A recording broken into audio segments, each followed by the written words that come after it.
Rock musicians laid back? Try again. Some performers can be absolute nightmares on tour, with lists of strange demands that increase as their fame grows. From Prince's purple dressing room to Mick Jagger's brand new mattresses, these are the wildest. I never thought I'd be doing it for 2 years even, you know. When we started off, I never thought we'd make it very big anyway. It's safe to say they more than made it. Not only is Jagger one of the most famous faces in rock history, he's also among the very richest, with a net worth in the area of $600 million. At this point, Jagger can ask for almost anything while on tour, and he has expensive taste. Wherever and whenever his band plays a concert, Jagger gets to stay in a room at one of the nicest hotels in the area. He also gets to enjoy a brand new bed. Before he arrives for his brief stay, the establishment must bring in a new mattress and leave it in the thin plastic wrapper in which it's shipped. Then, before Jagger deems it suitable for his use, an employee spends a night sleeping on it, on top of the plastic, in order to soften it just a little. Bruce Springsteen isn't exactly the no-fuss, low-maintenance regular guy his music and public persona would suggest that he is. He tours with a 37-page list containing more than 100 hyper-specific requests that he needs his large crew to fulfill, according to the News Gazette. Someone must ensure that a broth-heavy cauldron of chicken soup is ready to go before the concert, and that exactly 16 cold large shrimp are available to eat afterward, along with 2 small bags of rolled gold pretzels. The shrimp require a homemade sauce. No other brands are allowed in place of the rolled gold.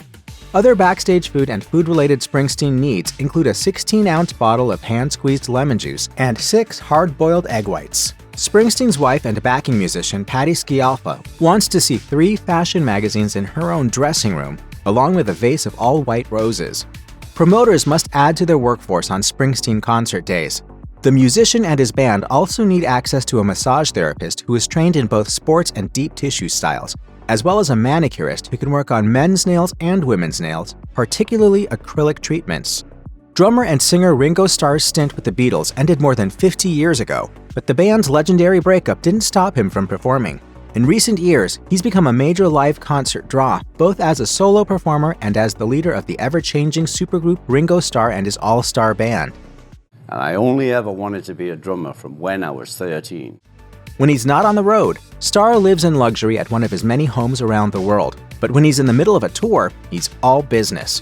His bandmates can expect to work hard, or at least as hard as Starr himself. Starr told Polestar in 2023, "I was in Atlanta in bed with the flu once and had to cancel 2 gigs. That's the only time. I keep telling the band, if only 3 people turn up, we're playing." While he can't keep up the pace forever, it's long been something of an unofficial rule that if Starr is on tour, he'll play as many gigs as possible, as many as 22 shows per month for multiple months out of the year. Tour manager Dave Hart said, "The key for us is good routing and comfortable travel. He would rather be playing than sitting in a hotel, and he's told me that on numerous occasions."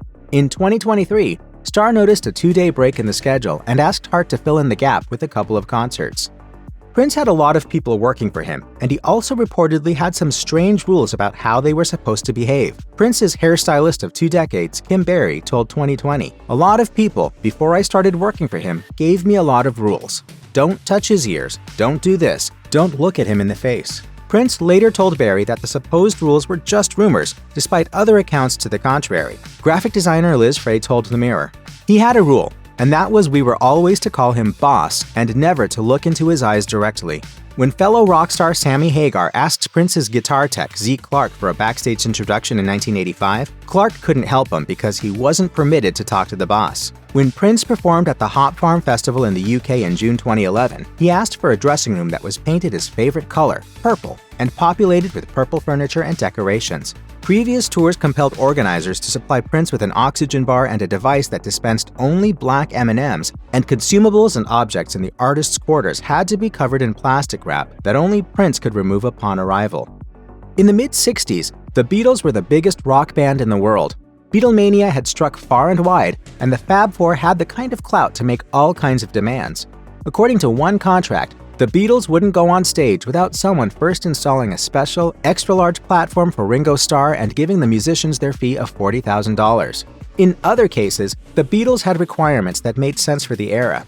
Although the civil rights movement had been going on for several years by the time the Beatles broke through in the US, many public places operated under segregation, separating white patrons from people of color. According to the BBC, the Beatles wouldn't play a spot unless it was integrated, and it was written into the contract, as was a request to hire 150 police officers to protect the musicians from their besotted fans.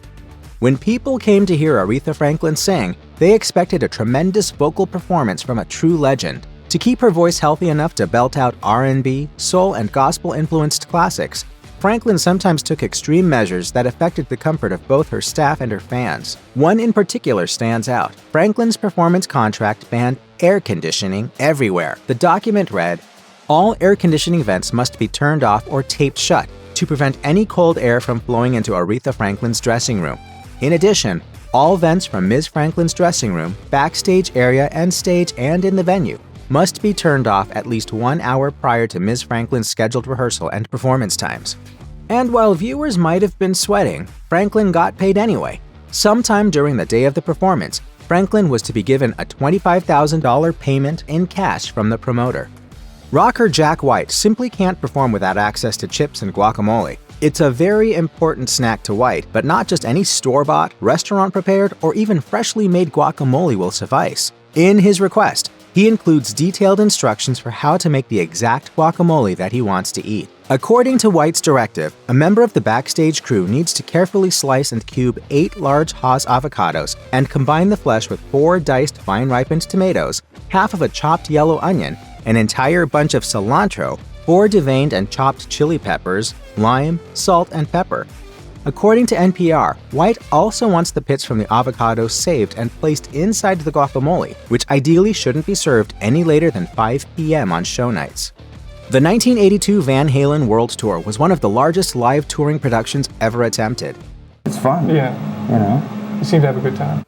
The instructions provided by the band's management to each city's venue and production staff filled more than 40 pages and described in detail how everything ought to look and function to ensure the safety of the band, audience, and crew. The members of Van Halen needed to be able to trust their load-in crews, and so they buried in their instructions a small test that would enable them to know with one quick glance if everything was safe and functional. On page 40 of the document, under Food Requirements, Band, one line item requests M&Ms.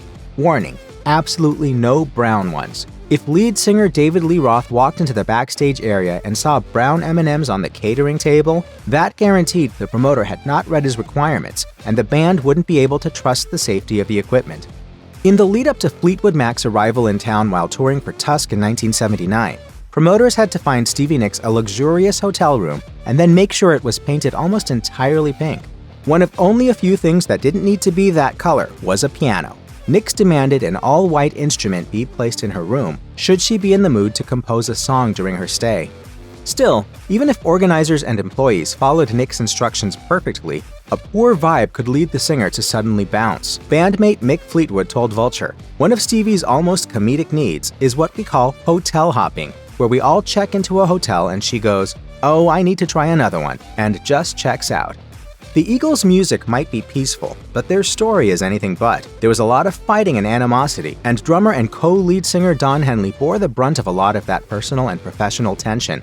It may have even affected how business has been conducted backstage at concerts throughout his successful solo career. Henley is seemingly deeply concerned about making sure he gets to see his mail as soon as possible, particularly if there's anything potentially dangerous or hostile in it. His concert agreement requires that the promoter provide a timely delivery of all messages, letters, and gifts to the artist, according to the San Diego Reader. Messages that are bizarre, threatening, or otherwise inappropriate should be delivered with particular urgency. Henley's handlers have to be careful about greeting delivery people and intercepting any notes or gifts when they arrive, however, because the musician really doesn't want to interact with anyone who isn't a coworker. Pop star and actor Jennifer Lopez has a reputation as something of a diva, although she disputes the label. I did get a moniker of being like a diva, which I never felt I deserved. When she was being considered as the musical guest during the opening of a Premier League cricket tournament in India in 2013, her manager sent over some requirements. Lopez would need to arrive at the event in a private aircraft and needed multiple hotel rooms for her stylists and other members of her entourage. Lopez ultimately didn't get the job after organizers got a look at the list of demands. On other Lopez tours, promoters made good on the singer's backstage and dressing room dictums. Staff had to deck out Lopez's private rooms all in white, which included bringing in white couches, leaving out white candles to burn, and serving only white food, such as fish. One of the few non-white things at Lopez's disposal is coffee, which must only be stirred counterclockwise, or else the singer reportedly won't touch it. Probably one of the world's most famous vegetarians, Paul McCartney adopted the lifestyle in 1975, shortly after watching lambs frolic on his farm while eating lamb chops and feeling sick about the whole thing. Both McCartney and his first wife, Linda, strongly advocated for vegetarianism. In 1991, they launched the meat-free frozen line Linda McCartney Foods, and in 1995, they appeared on an episode of The Simpsons in which they helped Lisa Simpson embrace the vegetarian way, but only after the show's creators agreed that Lisa would remain a vegetarian permanently. Avoiding meat and animal products is a choice, but it's one that Paul McCartney has been rather forceful about. His concert tour productions provide meals for the entire crew at each stop, and those are prepared by a staff that only makes vegetarian food. If anyone wants to eat meat, they can do so on their own dime and away from their coworkers. Maintaining a completely meat-free backstage environment is a rule that's been in place at McCartney concerts since 2004.